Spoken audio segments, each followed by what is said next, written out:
سید مجاہد علی ممتاز صحافی، ماہر نشریات، استاد اور تاریخ دان سید مجاہد علی اکتوبر سن 1949 میں ملتان میں پیدا ہوئے۔ ابتدائی تعلیم گورنمنٹ پائلٹ اسکول ملتان اور ای مرسن کالج ملتان میں پائی۔ پنجاب یونیورسٹی سے ایم اے اردو اور ایم اے سیاسیات کی اسناد حاصل کی۔ سن 1970 میں روزنامہ جسارت ملتان سے صحافت کا آغاز کیا۔ بعد ازاں روزنامہ مشرق کراچی سے منسلک ہو گئے۔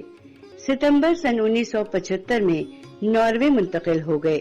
ناروے کے ممتاز اخبار میں ہفتہ وار انگریزی کالم لکھتے رہے۔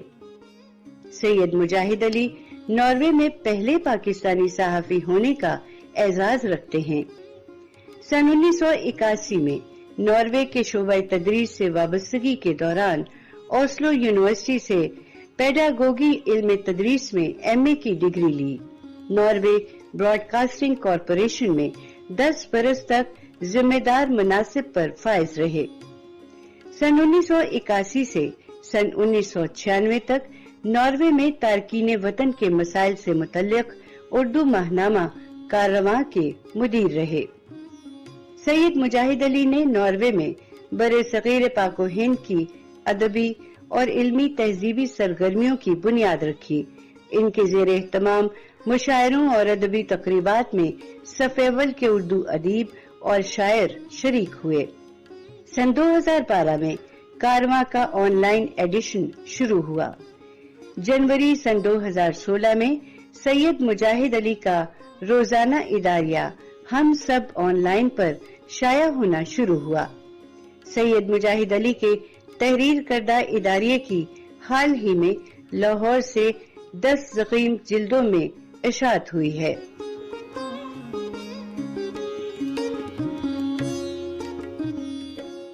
آداب۔ پاکستان ٹیلی ویژن کے پروگرام صدرنگ میں آج ہماری دوسری نشست ہے پاکستان کے ممتاز صحافی، استاد، محقق اور ان کا ایک خاص حوالہ ادب بھی ہے، محترم جناب سید مجاہد علی کے ساتھ ہم بات کر رہے ہیں۔ سید صاحب آداب۔ جی سید صاحب، یہ کوئی 80 کی دہائی کے وسط میں آپ نے ناروے میں اردو مشاعرے کی روایت کا آغاز کیا، اور اگر میں غلطی نہیں کرتا تو ناروے میں پہلے اردو مشاعرے کے منتظم آپ تھے۔ جی یہ درست ہے۔ اور پھر وہاں متعدد مشاعرے جن میں علی سردار جعفری، کیفی اعظمی، قتیل شفائی، عطاء الحق قاسمی صاحب، محترمہ مرحومہ پروین شاکر، احمد فراز، منو بھائی، منیر نیازی، شریف کنجاہی، احمد راہی، کوئی نام ایسا ہو جو شاید رہ گیا ہو، لیکن اس کا مطلب یہ کہ صف اول کے شعراء، وہ تجربہ کیوں شروع کیا گیا، وہ تجربہ کیسا رہا، کوئی اس کے خاص مشاہدات؟ دلچسپ حوالہ ہے، کیونکہ میرا تعلق تھا ایز طالب علم لٹریچر کے طور پہ۔ میں ادیب تو نہیں ہوں، آپ نے بہت یہ لفظ استعمال کیا میرے لیے، میں اس قابل نہیں ہوں۔ میں صحافی بننے کی کوشش کی ہے ساری زندگی، اور اسی کو اپنا اعزاز بھی مانتا ہوں، لیکن میرا ادب کا حوالہ تھا پڑھنے کا کی حد تک۔ تو جب میری شادی ہوئی اور بچے ہوئے، تھوڑا بڑے ہونے شروع ہوئے، تو ہمارے لیے بہت چیلنجنگ تھا کہ ان کے ساتھ ہم اپنا کلچرل جو ہیریٹیج ہے وہ کیسے شیئر کریں گے۔ تو شاید ہمیں اس حوالے سے یہ بہتر لگا، کیونکہ اس وقت میں آلریڈی ہم نے کاروان کے نام سے ایک پرچہ نکالنا شروع کیا تھا لوکل، اس پہ جو پاکستانیوں کو مقامی روایات اور قوانین اور سماج کے بارے میں معلومات فراہم کرتا تھا۔ 1982 سے 1981 سے 81 سے جی وہ 15 سال تقریباً 96 تک ہم نے چلایا۔ تو اس لیے مجھے تھوڑا سا وہ تھا۔ پھر ایک واقعہ ہوا کہ ہرچند چاولہ صاحب تھے اردو کے افسانہ نگار، وہ وہاں رہتے تھے، انہوں نے اچانک ایک دن بس اسٹاپ پہ مجھے پکڑ لیا کہ کوئی کالم چھپ رہا تھا، آپ کو پتہ ہے اس حوالے میں پہچان لیتے، وہ آگے اسلام دعا لی، انہوں نے کہا آپ اردو جانتے ہیں؟ میں نے کہا ہاں جی اردو جانتا ہوں۔ آپ اردو ادب بھی جانتے ہیں؟ میں نے کہا پتہ نہیں، تھوڑا بہت۔ آپ رام لال کو جانتے ہیں؟ میں نے کہا ہاں، میں نے ان کے واہ افسانے واہ پڑھے. واہ. تو وہ ہمارا حوالہ تھا. ان کے وہ دوست تھے، میاں والی کے تھے دونوں. تو وہ رام لال کو بلا رہے تھے. تو اس طرح سے وہ رام لال آئے وہاں پہ، ان سے دوستی ہوئی، گپ شپ ہوئی. تو وہ ادب کے ساتھ آپ کا ڈائریکٹ ایک تعلق ادیب کے ساتھ بھی ہو گیا. پہلے تو ہم نے کتابوں میں ہی دیکھا تھا. تو وہ شاید ہمارے گھر میں، پھر وہ میرے گھر بھی آ کے رہے. تو یہ اس طرح سے ایک ماحول بنتا چلا گیا. تو ہم نے کہا کہ مشاعرہ کرنا چاہیے. تو وہ مشاعرے کا جو خیال آیا تو ہم نے وہاں پہ نوراد ایک ادارہ ہے جو پیسے ویسے دیتا ہے تھوڑا کلچرل ایکٹیویٹی کرنے کے. تو اس کو ہم نے خط لکھا، میں نے کہ ابھی کچھ ہمیں دیں، ہم بھی کو بلا لیتے ہیں بندے اپنے یہاں اتنے ہمارے رہ رہے ہیں. تو وہ وہاں کوئی شریف آدمی بیٹھا تھا، اس نے کہا جی ہم ٹکٹ آپ کو دے دیتے ہیں 6-7 آدمیوں کے. تو وہ ٹکٹ ہو گیا. تو باقی پیسے ہم نے پھر اور جگہوں سے لے لیے. تو کچھ دوست بھی اکٹھے ہو گئے. لیکن ہمارا یہ تھا کہ مشاعرہ اگر کیا جائے، وہ چونکہ تہذیب کا ایک نمائندہ اکائی کے طور پہ ہم نے ادب کے حوالے سے نہیں کیا تھا. ادارہ ہے ہی تمدنی ٹھیک، تہذیبی. ہم چاہ رہے تھے کہ ہمیں لوگوں کو، نارویجن معاشرے کو بھی اور اپنے بچوں کو بھی یہ بتا سکیں کہ ہم کون ہیں. اور میں سمجھتا ہوں ادب ایک اچھا حوالہ ہے، اس کا خوبصورت حوالہ ہے. تو وہ ہم نے کوشش کی کہ اس کو آرگنائز کیا جائے. آپ کو حیرت ہوگی 85 میں ہم نے پہلا فنکشن کیا، اور وہ پہلا فنکشن تھا جس میں برابر تعداد میں خواتین شامل تھیں. بچوں کو ہم نے کہا 12 سال سے کم وہ نہیں لائیں گے. کوئی لے کے نہیں آیا. ہم نے کوئی ٹکٹ نہیں اس کا رکھا، لیکن ہم نے کہا آپ انٹری پاس لے کے آئیں گے. 300 لوگوں کا وہ حال تھا جو بھرا ہوا تھا. اور وہ ایسا مشاعرہ تھا جو شاید کم ہوئے ہوں گے مین سٹریم کے باہر. انگیجنگ 3 گھنٹے کا مشاعرہ حمایت علی شاعر نے اسے کنڈکٹ کیا. اور اب ان کے ساتھ بلند اقبال جی ہمارے لیے لکھتے ہیں. آپ علی سردار جعفری جی جو ہیں اس کی بالکل. صدارت فرما رہے تھے. ضمیر جعفری بھی تھے، احمد فراز بھی تھے اس میں، اور شریف کنجاہی تھے پنجابی کے شاعر، چونکہ پنجابی گجرات کے. تو اس طرح سے یہ شروع ہوا. پھر 87 میں تو کافی بڑا تھا. اس میں تو 16-17 پوئٹ تھے. اس میں کشمیر ناہید بھی تھیں، پروین شاکر بھی تھیں، اور افتخار عارف بھی تھے، اور کیفی اعظمی صدارت کے لیے آئے تھے. تو وہ بڑا مشاعرہ تھا. اسی موقع پہ افتخار عارف صاحب نے فرمایا تھا، ایک جہاز پہ ہوٹل بنا ہوا تھا اس دنوں میں، اس میں ہم نے ٹھہرایا تھا. تو وہ افتخار عارف گھر بیٹھے ہوئے تھے، کہنے لگے بھئی یہ سوراخ پیندے میں سوراخ ہو جائے اگر تو آدھی اردو شاعری ڈوب جائے گی. تو اس طرح سے تو اچھے بڑے لوگ ہمارے پاس آئے. ہم نے بہت سیکھا ان سے اور محبتیں سمیٹیں. آپ نے ذکر فرمایا کہ خواتین بھی اس میں آئیں. ناروے جو اشاریے مرتب ہوتے ہیں ہر برس مختلف اعتبار سے جینڈر ایکوالٹی میں، اور بھی بہت سی جگہوں پہ، لیکن ناروے کا مقام جو ہے وہ صنفی امتیاز کو کم کرنے کے اعتبار سے بہت بلند ہے. بہت بلند نمایاں. جی. اور اس کا بہت ابتدائی اشارہ نارویجین ادب ہی میں موجود ہے. جی جی ہینرک ابسن کا ڈرامہ بالکل. Doll's House. جی جی مجھے یاد ہے، مجھے اپنی چھوٹی بہن کو جب ادب کی طرف مائل کرنے کی کوشش کی تو میں نے ان کو ڈالز ہاؤس ہی پڑھنے کو دیا تھا. اور وہ ڈرامہ جب کھیلا گیا جی جی تو لوگ اتنے مشتعل ہو گئے تھے مڈ 19th سینچری ناروے کے کہ انہوں نے تھیٹر جلا دیے تھے. جی جی اب وہی ناروے ہے جو دنیا میں جو صنفی مساوات ہے جی اس میں لیڈ کرتا ہے، اس میں حساسیت میں لیڈ کرتا اب ہے. یہ دیکھیے نا اس میں کہ ادیب جو ہے وہ اپنے اس سراؤنڈنگ کی پرواہ نہیں کر رہا ہوتا. وہ دیکھ رہا ہوتا ہے کہ مجھے مستقبل میں کیا ہونا چاہیے، کیا بہتر ہے ہمارے لیے. یہ بڑا ادیب یہ پرواہ نہیں کرتا کہ اس وقت میرا محلے دار مجھ سے کیا کہہ رہا ہے. اسی کو آفاقی ادب ہم کہتے ہیں شاید. بجا فرمایا آپ نے. اور ناروے ہی کا پہلا ادیب تھا جسے نوبل پرائز ملا 1901 میں. تو وہ ادب جو ہے وہ وہاں کی زندگی کا خاص حصہ ہے. سید، آپ نے 2012 میں اگر میں غلطی نہیں کرتا تو کاروان دوبارہ شروع کیا 1996 کے بعد. جی بالکل صحیح ہے. اور آن لائن شروع کیا. جی جی 2015 سے آپ عنایت کرتے ہیں اپنا اداریہ یہاں پاکستان کے پڑھنے والوں کے لیے بھی، ہم سب کے.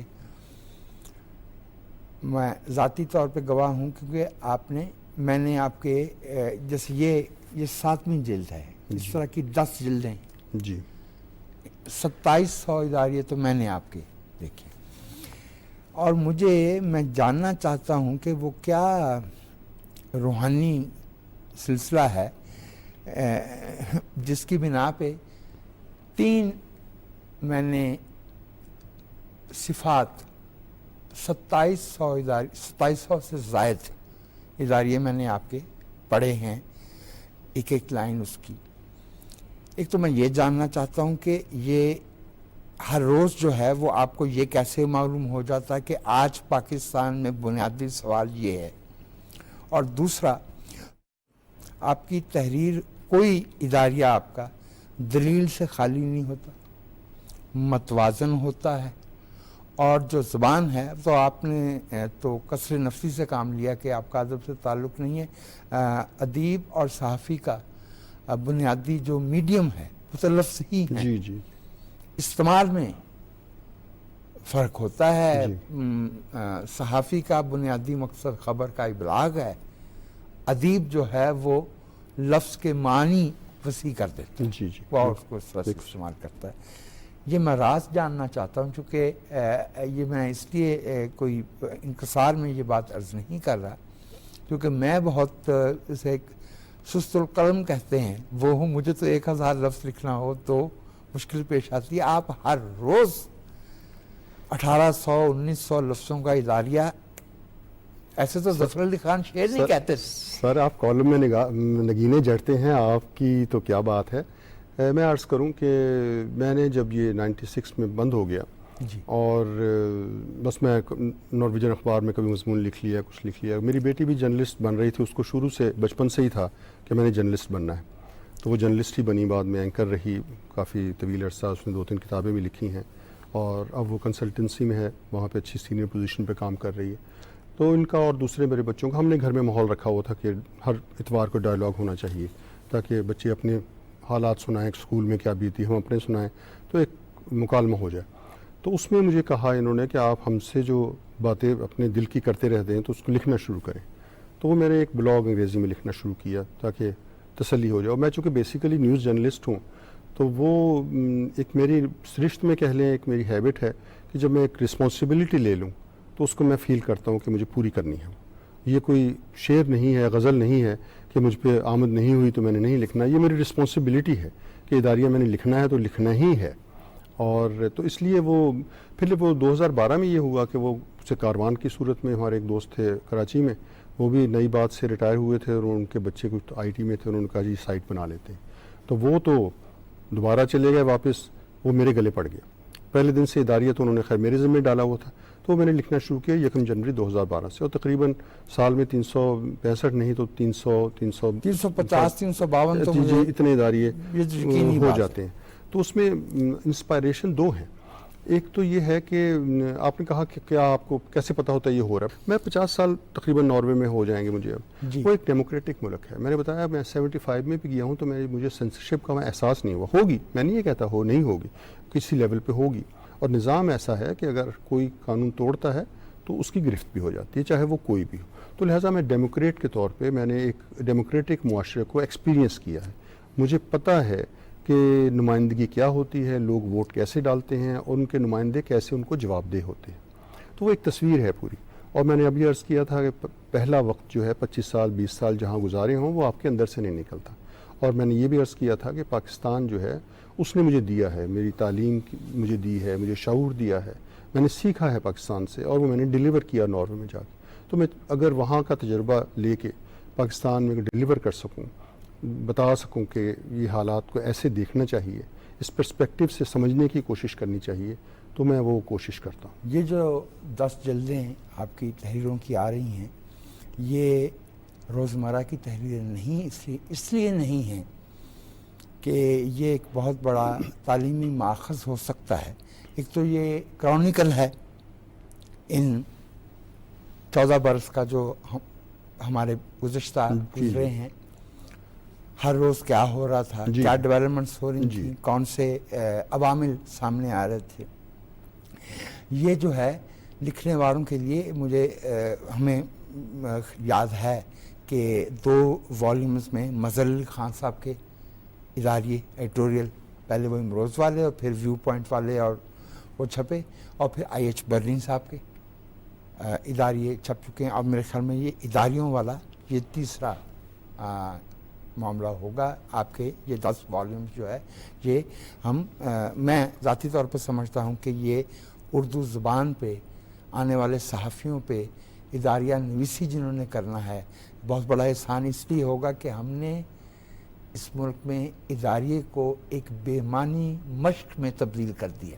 جی وجاہت بھائی یہ ٹھیک کہہ رہے ہیں، لیکن اس کا کریڈٹ جو ہے میں تو لکھتا ہوں، میں ایک جرنلسٹ کے طور پہ لکھتا ہوں، میں سمجھتا ہوں یہ بس جو آج واقعہ ہوا، آپ نے کہا نا کیسے ریفرنس ہوتا ہے، میں خبر دیکھتا ہوں، میں کوئی مضمون دوسرا نہیں پڑھتا ہوں اس ٹاپک پہ۔ آپ کو پتہ ہوگا کسی بھی موضوع پہ جب میں لکھتا ہوں اس کے بعد ہی اگلے دن یا 2 دن بعد کالم لکھے جاتے ہیں عموماً اس موضوع پہ۔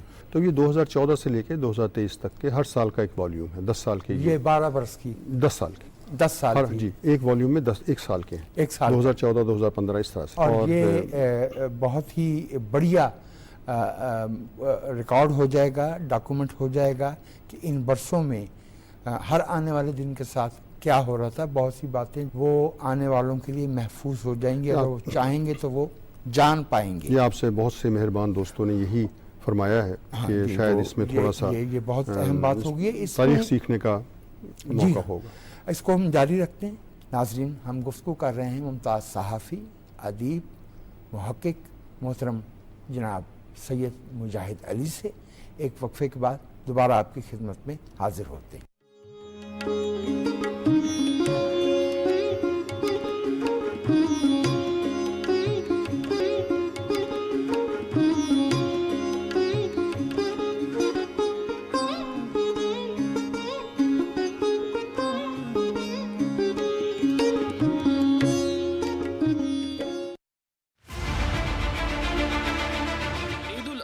کی آمد ہے۔ شہریوں سے گزارش ہے کہ کانگو وائرس کے خدشہ کے پیش نظر چند احتیاطی تدابیر لازمی اپنائیں۔ مویشی منڈی جاتے وقت ہلکے رنگ کے پورے آستین والے کپڑے پہنیں۔ بچوں کو ساتھ لے کر جانے سے گریز کریں۔ ماسک اور دستانے لازمی استعمال کریں۔ قربانی کا جانور خریدتے وقت اچھی طرح یقین کر لیں کہ اس کی جسم پر چیچڑ نہ ہو۔ احتیاطاً جانوروں کی ویکسین کروا لیں۔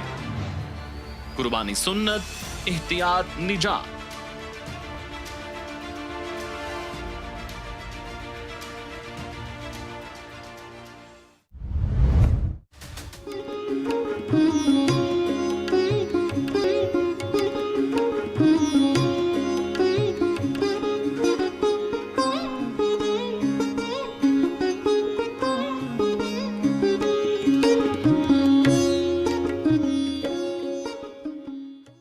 پاکستان ٹیلی ویژن کے پروگرام صدرنگ میں وجاہت منصور آپ کو سید مجاہد علی صاحب کے ساتھ دوسری نشست کے اس حصے میں دوبارہ خوش آمدید کہتا ہے۔ سید صاحب، یورپ بلکہ کم و بیش پورا گلوب اس وقت الٹرا رائٹ کی طرف مائل ہے۔ پاپولزم، مقبولیت پسندی، تعصب، جو تھوڑے ہوں تعداد میں کم ہوں، جو کمزور ہوں ان کے خلاف سرمایہ کی بھی اور تعداد کی بھی ٹرینی۔ یورپ میں جو یہ لہر چلی، ہم اس وقت تھوڑی دیر کے لیے امریکہ اور دوسری جگہوں کو چھوڑ دیتے ہیں، یورپ میں بھی پولیٹیکل رائٹ، دایاں بازو، کچھ اس کے اثرات وہاں پہنچے ہیں؟ جی یہ بہت میرا خیال ہے بہت سنجیدہ اور سنگین سوال ہے کہ ڈیموکریسی جو ہے وہ اپنی ہی جنم بھومی میں چیلنج پہ ہے، کیونکہ جیسا کہ آپ فرما رہے تھے کہ انتہا پسندی جو ہے وہ ہر روایت کو، ہر مثبت چیز کو وہ ہڑپ کر لیتی ہے۔ آپ کو پتہ ہے شاید کہ ڈیموکرات نے سویڈن میں جو ایکسٹریمسٹ پارٹی ہے وہ تقریباً 25-26-27% کی پارٹی ہے، شاید اس کی مرضی کے بغیر کوئی حکومت بھی نہیں بن سکتی ہے۔ نیشنلسٹ پارٹی جو ہے، نیشنل فرنٹ جو فرانس کا ہے، وہ چیلنج کر رہا ہے، وہ لیپین جو ہے، وہ مارلین لیپین شاید پریزیڈنٹ بننا چاہے، بن جائے۔ اور جرمنی میں یہ ہو رہا ہے، جرمنی میں ہو رہا ہے، نیدرلینڈ میں ہوا ہے، نیدرلینڈ میں، ڈنمارک میں بڑا اسٹرانگ ہے، لیکن ابھی تک ڈائلاگ ختم نہیں ہو رہا۔ لوگ جو شکست نہیں مان رہے ہیں، مطلب یہ اوورٹیک نہیں کر رہے ہیں۔ اس کا مطلب یہ ہے کہ جب تک ڈائلاگ زندہ ہے، جب تک وہ اسپرٹ زندہ رہے گی۔ ناروے ذرا تھوڑا ڈفرینٹ ہے، وہاں پہ جو رائٹ کی پارٹی بھی ہے وہ بھی بیسک ویلیو پہ یقین رکھتی ہے۔ جو فرمسسٹ پارٹی وہاں کی، جسے ہم تقریباً نیشنل فرنٹ کے قریب کہہ سکتے ہیں فرانس والی کے، وہ بھی کافی حد تک ایک مسلمان پارٹی ہے اس حوالے سے ناروے کا مزاج ہی ذرا دھیما ہے، تھوڑا دھیما ہے. تو اس میں ناروے میں تو اتنا یہ سنگین مسئلہ نہیں ہے، لیکن یورپ میں ہے، فرانس میں ہے، نیدرلینڈ میں ہے، انگلینڈ میں نہیں ہے اتنا زیادہ، سویڈن میں ہے، اور یہ چیلنج ہے. اور یہ کس طرح سے نمٹتے ہیں اس میں میرا خیال ہے وہاں کا ادیب، وہاں کا انٹلیکچوئل، وہاں کا صحافی اپنا کردار ادا کرنے کی کوشش کر رہا ہے. اگرچہ دونوں طرف سے وہ ڈائلاگ ہوتا ہے، اور خاص طور پہ سوشل میڈیا پہ چونکہ یہ اب ہو گیا ہے جہاں پہ بغیر آپ کنٹرول کے گفتگو کر سکتے ہیں، تو اس کا علاج کیا ہے. بہت سے اخبار جو ہیں ان میں جو کومنٹ ہوتے ہیں خبروں پہ یا کسی مضمون پہ، ان کو وہ ایڈٹ کرتے ہیں. یعنی کہ ایڈٹ ان دا سینس کہ کنٹرول ہو رہے ہوتے ہیں، وہ ایڈیٹر سے کے دیکھے بغیر پبلش نہیں ہوتے ہیں، تاکہ اس میں ایسی کوئی بات نہ ہو جو غیر قانونی ہو یا جو غیر اخلاقی ہو. تو اس طرح سے یہ بہت یہ جو تفرقہ پھیلانے والی، اشتعال پھیلانے والی، جی ایگزیکٹلی. اور اس میں یہ ہے کہ ہم سب کو جو ان معاشروں کا حصہ ہیں جو وہاں سے فائدہ اٹھا رہے ہیں، چاہے وہ امیگرینٹس ہیں یا وہ نہیں ہیں، ان کو اس میں حصہ لینا پڑے گا، اور شاید لوگ لے بھی رہے ہیں.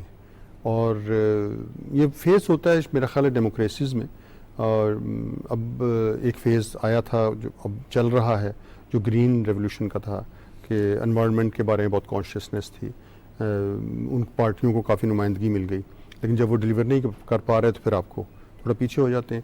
تو ان لوگوں کو بھی جب یہ اقتدار میں آتے ہیں اور ڈیلیور نہیں کر پائیں گے تو کچھ نہ کچھ ان کو. لیکن یہ مجھے نہیں لگتا یورپ میں ابھی کسی بھی ملک میں کہ کوئی اگر نیشنلسٹ پارٹی آ بھی جائے تو وہ کانسٹیٹیوشنل جو بیسکس ہیں، جس طرح خطرہ محسوس کر رہے ہیں کہ انڈیا میں ہو سکتا ہے یہ کہ 400 کے پار ہم نے کرنا ہے، تو وہ 400 کے پار تو خیر وہ نہیں جائیں گے. مطلب ان کا خواہش تو تھی نا کہ ہم سیکولر کانسٹیٹیوشن ہم ختم کر دیں، تو وہ ابھی یورپ میں ہمیں نہیں نظر آ رہا. لیکن اس کے لیے اسٹرگل ہے، ڈیموکریسی ایک چیلنج ہے، اس میں کوئی شک نہیں ہے، اور اس کے لیے ہمیں بات کرنے کی، بحث کرنے کی ہو بھی رہا ہے. ایک ڈیلیما کہیے وہ تو یہ ہے کہ فسطائیت کو ایک ہی بار جیتنا ہوتا ہے، پھر وہ تو ختم کر دیتی ہے نا ہر طرح کی مخالفت کو، وہ تو لیجیٹیمیسی آف دی اپوزیشن کو تسلیم نہیں کرتی. جی. جمہوریت میں مسئلہ یہ کہ اسے ہر بار جیتنا پڑتا ہے. جی.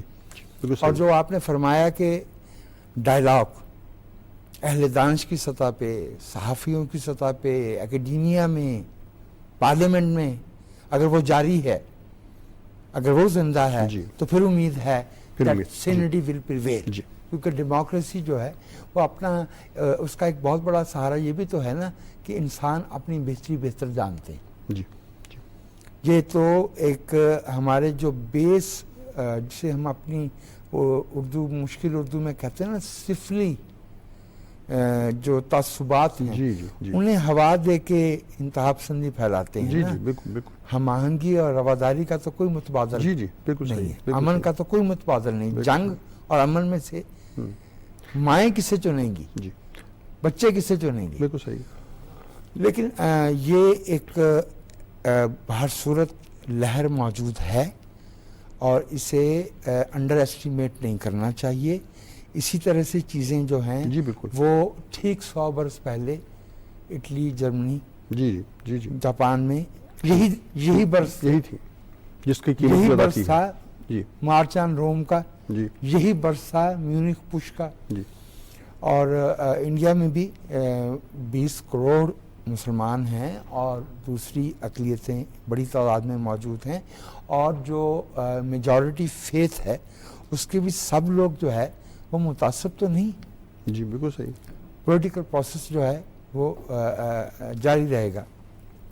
ایک بات مجھے فرمائیے کہ ناروے کا کی ایک خاص شہرت ہے کہ حملہ ہوا تھا 1940 میں، اس کے راستے گزر کے وہ جرمنی کی طرف گئے، وہ لائن میگینوٹ لائن غالباً کہتے تھے، اس کو وہ اوائڈ کرنا چاہتے تھے جرمن، تو ناروے بھی اس کی ذات میں آیا. لیکن امن پسند ملک کے طور پر خود جارحیت نہیں کی. یہ دنیا میں بہت سے ایسے تنازعات ہیں جنہیں بہت انٹریکٹیبل سمجھا جاتا ہے، جیسے کشمیر کا ایشو، جیسے فلسطین کا ایشو ہے. تو 95 میں آسلو اکارڈ ہوا تھا. آسلو میں دنیا کے بہت سے جو اس طرح کے ٹیریٹوریل کانفلکٹ ہیں مختلف قوموں کے درمیان، اس پہ بات چیت ہوتی ہے. آسلو جو ہے وہ یا ناروے ایسے مذاکرات میں جی بہت ثالثی کے لیے جانا جاتا ہے. جی اس کی کوئی خاص وجہ، چونکہ والیوم اور وہ تو ایسا نہیں ہے، نہیں وہ کیا ایسا نہیں. چیز ہے جو میرا خیال دو باتیں ہیں. ایک تو یہ کہ وہاں پہ ایک پولیٹیکل مزاج ایسا ہے بن گیا، اور وہ ٹریڈیشن چونکہ بن گئی ہے تو اس کو لے کے چل رہے ہیں. جیسے آپ کو پتا ہوگا فلسطین کا جو اوسلو اکارڈ ہوا وہاں ہوا، سری لنکا میں جو ٹروس ہوا وہ ناروے کے اس نے کروایا، کیونکہ یہ ڈائلاگ پہ یقین رکھتے ہیں. ایک تو یہ ہے. دوسرے، ناروے جو ہے وہ شاید ان یو این او کے چند ملکوں میں سے ہے جو اپنا کنٹریبیوشن پوری طریقے سے دیتا ہے. اس کا لیوریج ہے بہت ڈپلومیٹک. چھوٹا ملک ہے، نیوٹرل ہے، ویلیوز پہ بلیو کرتا ہے، لہٰذا کسی کو ٹرسٹ کرنے میں مسئلہ نہیں ہوتا ہے. امریکہ کو کوئی مسئلہ نہیں ہوتا، انگلینڈ کوئی مسئلہ نہیں ہوتا، یا دوسرے ملکوں کو بھی. تو اس کی ایک پوزیشن ہے. اسی لیے میں کہتا ہوں جو ناروے ان میں شامل ہے 3 ملکوں میں جنہوں نے پیلسٹائن کو ایک فارمل اسٹیٹ کے طور پہ ریکگنائز کر لیا ہے، تو یہ اب رکے گا نہیں یہ معاملہ. یہ اسرائیل جو کہنے کی کوشش کر رہا ہے کہ ان کو قیمت ادا کرنی پڑے گی اور یہ بہت پچھتائیں گے، تو میرا خیال ہے اتنا آسان نہیں ہے. یہ کم از کم پہلے اس میں نارڈک ممالک تو آئیں گے، میں فن لینڈ ہے، سویڈن ہے، ڈنمارک ہے، اور یہ پھیلے گا سینٹرل یورپ تک. اگر سارے بھی نہ بھی آ سکیں تو چھوٹے چھوٹے کئی ملک، آسٹریا ہے جس طرح، بیلجیم ہے، یہ ایونچولی شامل ہوں گے. ایسٹ یورپ کی طرف جانا ذرا مشکل ہے، وہاں تو آپ پتہ ہے زیادہ جو ریلیٹیولی فسطائی حکومتیں ہی ہیں جو کافی حد تک پرانے ریزیڈول چل رہا ہے نا، چل رہا ہے ابھی تو لیکن یہ چلے گا معاملہ. اور یہ بہت ایک لحاظ سے غزہ ایک بہت بڑا المیہ ہے ہمارے. میرا خیال ہے ہم بہت بد نصیب نسل ہیں کہ ہم نے اتنا بڑا انسانوں پہ ظلم ہوتے اپنی زندگی میں دیکھا ہے. لیکن اس کے ریپرکشنز ہوں گے، اور اس کے پولیٹیکل ریپرکشنز ہوں گے، اور ان کا خمیازہ جو ہے وہ بھگتنا پڑے گا کسی نہ کسی کو. آپ نے بالکل 100% درست فرمایا. ناانصافی کو قیمت ادا کرنا پڑتی ہے، انصاف تو قیمت دے کے ہی قائم ہوتا ہے. جی والیوم اس دفعے فلسطینی کا یا ایلٹریز کا ہم نے 67 والا معاملہ دیکھ رکھا ہے، 81 کا صابرہ اشتیلا لیبنان والا معاملہ، پھر 2006 میں. لیکن اس دفعے اموات بہت زیادہ ہیں، 40,000 سے ایکسیڈ کر گئی ہیں، اور بہت مشکل. ابھی پتہ نہیں ہے کہ ملبے میں کتنے لوگ دبے ہوئے ہیں، اور کوئی فگرز نہیں ہے کسی کے پاس. اس کی پراپر ایسٹیمیشن ہی ممکن نہیں ہے. اور مجھے تکلیف اس بات پہ ہے کہ انسانی تاریخ میں جو چند سوال ایسے تھے جنہیں انسانی ضمیر نے کھلے دل سے اپنی زیادتی ناانصافی تسلیم کی تھی، جو سیکنڈ وار میں ہولوکاسٹ ہوا تھا، اسرائیل کی نیشن سٹیٹ نے اپنی ان حرکتوں سے اس پہ پانی پھیر دیا. جی بالکل صحیح، اس میں کوئی شک نہیں. اس وقت اسرائیل جو ہے اس کے ساتھ بلکہ امریکہ بھی آئسولیٹ ہے اس وقت دنیا میں ڈپلومیٹیکلی. اب ویٹو کی طاقت استعمال کر کے اپنا لوگوں کی بات سنیں، وہ کب تک چلے گا؟ اور کیونکہ امریکہ میں انتخاب ہونے والا ہے، اور اگر تو ٹرمپ جیت جاتا ہے پھر تو آپ بتا ہی رہے ہیں کہ فسطائی طاقتیں اگر آ جائیں تو وہ تو کسی اصول کو نہیں مانتی، اور کیا کرے گا وہ امریکہ کے ساتھ اور دوسروں کے ساتھ، یہ تو فورسی کرنا بہت مشکل ہے. لیکن اگر ڈیموکریٹ جیتتے ہیں، بائیڈن جیت جاتا ہے، تو شاید ٹو اسٹیٹ جو سولوشن ہے اس کی طرف پیش قدمی ہوگی مؤثر طریقے سے. ایک خاص سوال ناروے اور پاکستان کے معاملات، چونکہ اب دونوں ممالک سے یکساں طور پہ آشنا ہیں، ہمیں آپ سے پوچھنا ہے کہ ہمارے ملک میں صنفی امتیاز جو ہے اس کی شکلیں بہت زیادہ ہیں، اور حساسیت بہت کم ہے، اور سیاسی قیادت، میڈیا، اکیڈیمیا اور پولیٹیکل ڈسکورس، یہی عوام کے ذہن کی تعمیر کیا کرتے ہیں نا. جی رائے عامہ یہی تشکیل دیتے ہیں نا.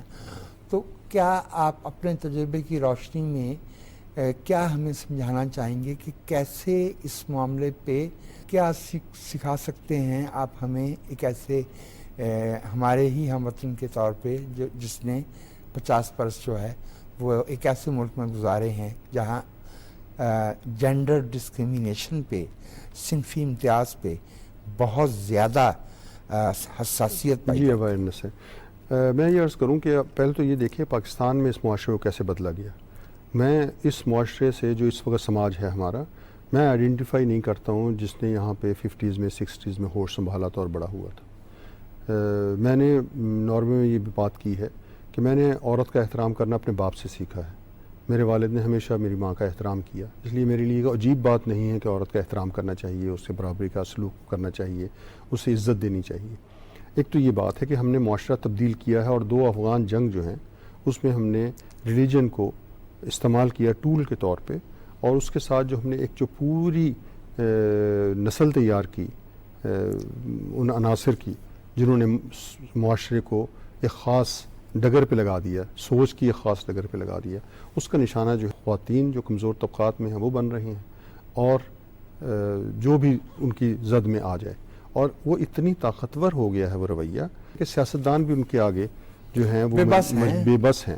آپ یہی دیکھ لیں کہ جو قوانین ہیں مثال کے طور پہ جن کی وجہ سے یہ ساری مذہبی جو انتہا پسندی ہے اس کے مختلف مناظر, یا چاہے وہ سیالکوٹ میں ہو, یہ ابھی بشام میں ہو رہا ہے, یہاں بھی ہو, سرگودا جو میں ہمیں ہوا ہے, دیکھنے کو مل رہا میں ہے, ہوا ہے, تو اس کو کوئی سیاستدان اس پہ بات کرنے کو بھی تیار نہیں ہے, کیونکہ وہ ماحول ایسا بن گیا ہے. تو اس سے, اور میرا خیال ہے کہ ابھی اتنا زیادہ اوور ویلمنگ ہو گیا کہ جو ہمارا ادیب ہے وہ اس میں کردار ادا کرنے میں بخل سے کام لے رہا ہے. ہمارا صحافی تو بہت پہلے اس نے سرنڈر کر دیا, کیونکہ اس کو تو اپنے سروائیول کا مسئلہ ہے. صحافت میں آپ دیکھ لیں جو اس طرح سے ڈویژن ہوئی ہوئی ہے, جو مزدور صحافی ہے وہ تو شاید اس کو روٹی بھی پوری نہیں پڑتی, اور جو ہمارا مالک صحافی ہے وہ کس حوالے سے اپنے آپ کو صحافی کہلاتا ہے تو مجھے نہیں معلوم, کہ اگر ایک صحافی کو بھی 5-6 گارڈ ساتھ لے کے چلنا پڑتا ہو تو اس سے معاشرے کی نہیں, وہ پیشے کی کمزوری جو ہے وہ ظاہر ہو رہی ہے. آپ نے خاص طور سے جو بات اشارہ دیا نا ہمارے ادیب کی خاموشی پہ, ادیب پاپولسٹ ہو جائے, جی, ادیب جو ہے نا وہ عوامی پذیرائی کا شائق ہو جائے اور اپنے ضمیر کے سے کو نظر انداز کرنا شروع کر دے. وہ بہت پرانا لیکن بہت ریلیونٹ شعر ہے, خدا نہ کرتا کسی قوم پہ یہ وقت آئے کہ خواب دفن رہیں شاعروں کے سینوں میں. ایک سوال جی سید صاحب جڑا ہوا ہے جینڈر کے کویسچن ہی سے. میں اس طرح کا سوشیالوجسٹ تو نہیں ہوں کہ میں اس کو علمی طور پہ بیان کر پاؤں, لیکن میں امتیازی سلوک بھلے وہ صنف کی بنیاد پہ ہو یا عقیدے کی بنیاد پہ, اس کو بہت جڑا ہوا پاتا ہوں تشدد کے کلچر سے. جی, اور ہمارے معاشرے میں خاص طور پہ بچوں کے ساتھ اسکول میں, گھر میں, گلی میں, ورک پلیس پہ, جہاں پہ 2 کروڑ 60 لاکھ بچے جو ہیں اسکول جانے کی عمر کی, جی, 2 کروڑ 60 لاکھ سے زائد ہیں, 2 کروڑ 62 لاکھ کہا جا رہا ہے, وہ موجود ہیں, وہ تشدد کا شکار ہے. یہ بچے اور ان کے, اور یہ صرف یہ بچے نہیں ہیں, میں ہمیشہ کہتا ہوں کہ یہ تو بچے ہیں, ان کی جو پیرنٹل جنریشن ہے بالکل صحیح, اصل میں تو اس کی ہارڈ وائرنگ جو ہے وہ وائلنس پہ ہوئی ہے نا. بالکل صحیح, اصل میں تو وہ ہم نے یہ آبیاری تو یہ تو کوئی 50% جب تشدد ہوگا تو آپ تشدد برداشت کریں گے تو بعد میں اسے اسی طرح استعمال بھی کریں گے.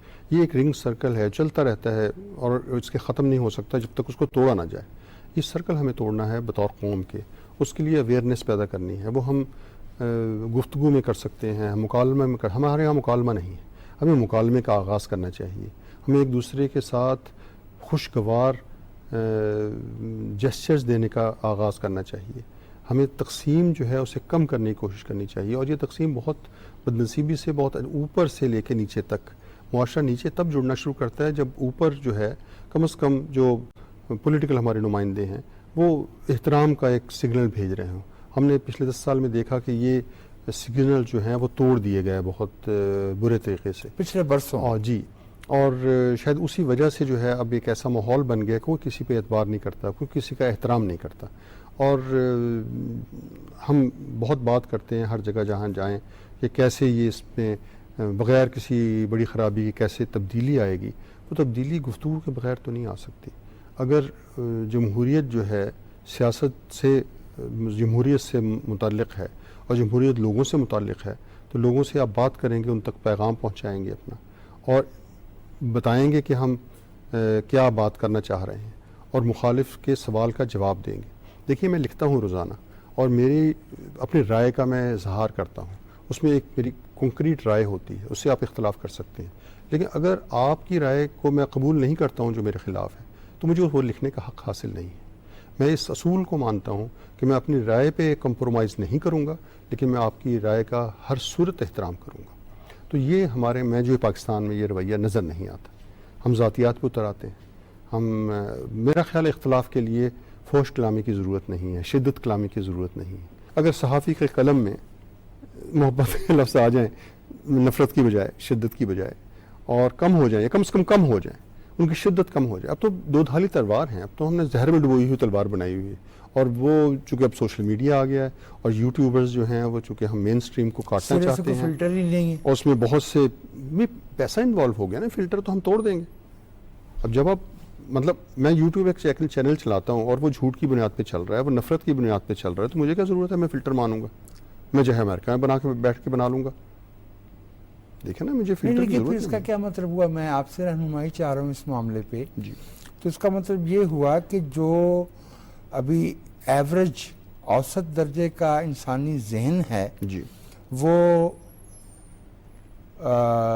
سید مجاہد علی کا مدلل مبنی بر حقائق اور متوازن اداریہ پڑھنے کی بجائے کسی کی ذات, کسی کی شناخت کا تمسخر اڑانے کی یا اسے نفرت پھیلانے کی جو ٹک ٹاک ہے اسے دیکھنا زیادہ پسند کر رہے ہیں, کیونکہ وہ آپ نے کہا نا کہ پیسہ انوالو ہے. اس میں اسکول, اس میں صحافی, اس میں ہمارے علماء, یہ سب کا کردار ہے آہستہ آہستہ تھوڑا تھوڑا, اور انہی کو یہ کردار سماج تو انہی لوگوں سے بنے گا نا, اس کے بغیر تو نہیں بن سکتا. تو اگر ہم صحافی کے طور پہ یہ اپنی ذمہ داری محسوس کر لیں کہ ہم اپنی تحریر کو تھوڑی سی توازن پہ لے آئیں, تھوڑی سی تہذیب کے دائرے کے اندر لے آئیں. دیکھیں صحافت کی آزادی رائے کی بہت بات کی جاتی ہے. ہمیں آزادی رائے جو ہے وہ سڑکوں پہ نکل کے نہیں ملے گی, پتھر پھینک کے نہیں ملے گی, ہمیں عدالتوں سے بھی نہیں ملے گی. ہمیں تو یہ خود حاصل کرنی ہے نا. کیسے حاصل کی جائے گی؟ ہمارے پاس تو کوئی قانون سازی کا بھی اختیار نہیں ہے, ہمارے پاس تو کوئی جنگ کرنے کے بھی سامان نہیں ہے. تو وہ ہم اپنے کردار سے کریں گے. اگر میں اپنا کردار سٹرونگ کر لوں گا تو یقیناً اس کا اثر ہوگا. یہ دیر سے ہوتا ہے. جمہوریت ایک سلو پروسیس ہے, آپ جانتے ہیں. اسی طرح سماجی رویہ سلو پروسیس ہے, اور میرا خیال ہے چونکہ صحافت میں باشعور لوگ آتے ہیں تو ان پہ یہ زیادہ بڑی ذمہ داری ہوتی ہے کہ وہ ایک قدم آگے بڑھائیں اور اس شعور کا مظاہرہ کریں. صحیح فرمایا. آپ کو یاد ہے ہمارے ایک قومی اسمبلی کے اسپیکر ہوتے تھے صاحبزادہ فاروق علی خان, جی آپ ہی کے شہر ملتان کے سے تعلق تھا. انہوں نے اپنی خود نوشت لکھی تھی تو اس کا عنوان تھا جمہوریت صبر طلب. بالکل صحیح. اسے سیکھنا پڑتا ہے, جی بہت اس میں نسلیں صرف ہوتی ہیں, پھر اس کے جو کڑخت نوکیلے کنارے ہیں جی انہیں گھسنے میں, انہیں وقت لگتا ہے, ان کی کاٹ کو ختم کرنے میں وقت لگتا ہے. یہ جو بچہ 3.5 برس کا 4 برس کا ہم اسکول میں لے کے جاتے ہیں, اسکول کے کلچر کا معاشرے کے کلچر سے کیا تعلق بنتا ہے؟ پاکستان کے اب اسکول سسٹم کا مجھے یہ کہہ لیں کہ دور سے اندازہ ہے یہ کیسے ہو رہا ہے. جیسے بات ہو گئی, میرے بچے تو یہاں نہیں گئے اسکول میں. ناروے میں 6 سال کی عمر میں شروع ہوتا ہے. میں بتا دیتا ہوں کیسے تعلیم کیا چیز ہے. جی پلیز. تو وہاں پہ نرسری میں 6 سال تک جب بچہ جاتا ہے ان کو باقاعدہ نہیں پڑھایا جاتا, کوئی سکھایا نہیں جاتا لکھنا یا پڑھنا, بلکہ ان کو باتیں گفتگو کے ذریعے اور سیر کے ذریعے باہر لے گئے اور ان کو مشاہدہ کے ذریعے ان کو بتایا جاتا ہے. اس لیے اسکول میں شروع کرتے ہیں بچے تو جس طرح کلاس ان کی ہوتی ہے, مثال کے طور پہ اگر وہ پہلی دوسری تیسری کلاس میں ہیں تو کلاس کا جو ٹیچر ہے وہ اپنی کلاس کو کسی جنگل میں لے جائے گا. ان کو بتایا جائے گا یہ درخت کا یہ نام ہے, اس شاخ کو ایسے کہتے ہیں, یہ پتے جو ہیں یہ اس طرح کے, یہ پتے کا یہ نام ہے, اس درخت کے پتے کا یہ نام ہے, پانی کی اتنی قسمیں ہیں مثال کے طور پر. تو یہ ان کے مشاہدات میں آتی ہیں. جب وہ چیزیں پڑھتے ہیں تو وہ انہیں سیکھنے میں آسانی ہوتی ہے. ہمارے ہاں جو تعلیمی نظام ہے وہ ہم نے رٹے پہ لگایا ہوا ہے کہ چونکہ استاد بھی رٹا لگا کے ہی پاس ہو کے آیا تھا, تو اس نے ایک پیرا آپ کو دیا ہوا ہے, اس کو آپ پڑھ کے آ جائیں, اگر اس کے ایک لفظ بھی اوپر نیچے ہو گیا تو وہ آپ کو فیل کر دے گا. تو اس پہ ہمارا نظام کھڑا ہے, اس کو تبدیل ہونے کی ضرورت ہے. سب سے پہلے تو کہ ہم تھوڑی سی اوپننیس ہو. ہمارا سلیبس جو ہے بہت بند ہے اور شاید بہت پرانا ہے اور شاید بہت زیادہ خاص فریم پہ کھڑا کیا گیا ہے. وہ فریم اب 2024 کی دنیا میں نہیں کام کر رہا, کیونکہ ہم نے اسی دنیا میں زندہ رہنا ہے. پاکستان رچ ہے اپنی آبادی میں کیونکہ ینگ پاپولیشن ہے. جی ہاں, ہمارا اور یہی سب اثاثہ سے ہے. بڑا ہمارا اثاثہ ہے. یہی باقی سب میں کہتا ہوں یہ باقی نعرے ہیں, سب باقی نعرے, ٹھیک ہے نا. اثاثہ اس یہی اثاثے ہے. پہ ہماری انویسٹمنٹ کتنی ہے, اگر اس پہ ہم سرمایہ کاری نہیں کر رہے ہیں. میرا خیال ہے کہ شاید بات کچھ میں نے سنی ہے, کچھ کر رہے ہیں, جو حکومت نے شاید میٹنگیں بھی کی ہیں, لیکن جب حکومت طاقتور ہو جائے تعلیمی گی, ایمرجنسی کا اعلان کیا جی گیا جی ہے. کچھ کیا ہوا ہے, لیکن یہ بہت بڑا کام ہے اور یہ آسانی سے مشکل ہونے یہ والا ہے کہ یہ ایمرجنسی کا کام ہے ہی نہیں, ایمرجنسی یہ ایک کا نہیں. مستقل ترجیح ہے, مسلسل کام ہے یہ. یہ جی ایک مسلسل ترجیح ہے. جی سید صاحب, آپ نے ہماری تعلیم اور رہنمائی دو مختلف معاشروں کے تناظر میں آج بہت شاندار طریقے سے, جیسے آپ ہمیں لکھ کے سمجھاتے ہیں, آج آپ نے ہمیں اعزاز بخشا بول کے ہماری یہ تعلیم کی, آپ نے ہماری رہنمائی کی پاکستان ٹیلی ویژن کی طرف سے بھی اور اپنی ذاتی حیثیت میں بھی. اس عزت افزائی پہ میں آپ کا بے حد شکر گزار ہوں. مجھا بھائی بہت شکریہ آپ کا. پاکستان ٹیلی ویژن کے پروگرام سدرنگ میں ہماری یہ دوسری نشست تھی استاد, صحافی, محقق اور ماہر سماجیات محترم جناب سید مجاہد علی سے. آج تک کے لیے اتنا ہی. اگلے ہفتے پھر آپ کی خدمت میں حاضر ہوں گے. پاکستان ٹیلی ویژن کے پروگرام سدرنگ سے وجاہت مسعود آپ کو خدا حافظ کہتا ہے.